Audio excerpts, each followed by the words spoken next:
Hai Sobat Ais, hari ini kita akan belajar dari firman Tuhan 1 Samuel pasal 17 ayat 38 sampai 40 yang menceritakan mengenai kisah Daud sebelum melawan Goliat.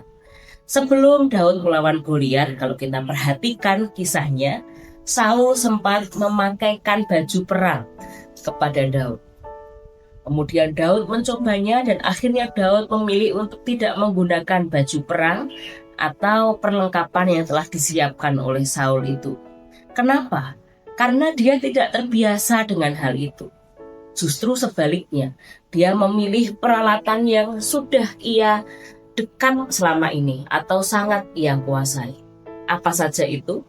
Tongkat, umbar, dan 5 batu licin. Kita tahu bahwa itu adalah hal-hal atau benda-benda yang sangat dekat dalam kehidupan Daud. Dan kita juga bisa melihat hal itu yang seringkali digunakannya dalam aktivitasnya sehari-hari, terutama dalam menggembalakan kawanan ternak. Nah, sahabat Ais yang terkasih, tahukah kita seperti halnya Daud dalam kehidupan kita?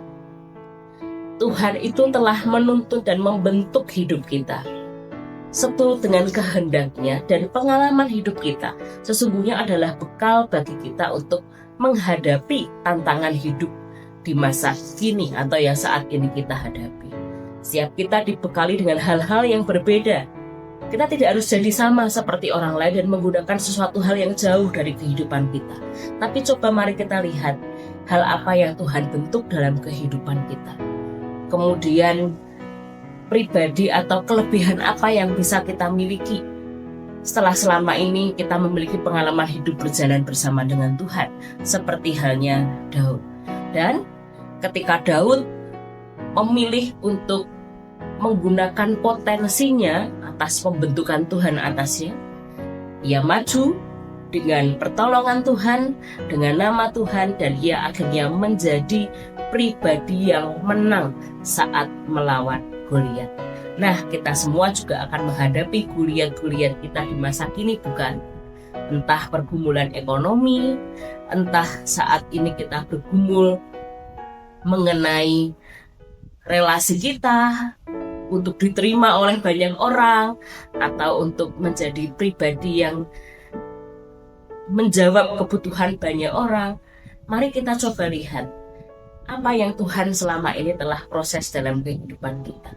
Dan Tuhan membentuk kita menjadi pribadi yang seperti apa. Dan apa yang bisa kita lakukan melalui kehidupan kita, melalui setiap hal yang Tuhan telah izinkan terjadi dan membuat kita belajar. Percayalah, kalau kita menggunakan pengalaman hidup kita, kelebihan kita, dan juga talenta kita seperti yang dimiliki oleh Daud melalui pengalaman hidupnya bersama-sama dengan Tuhan, kita pun akan dapat menghadapi tantangan dan Goliat-Goliat kita di masa kini. Tuhan memberkati.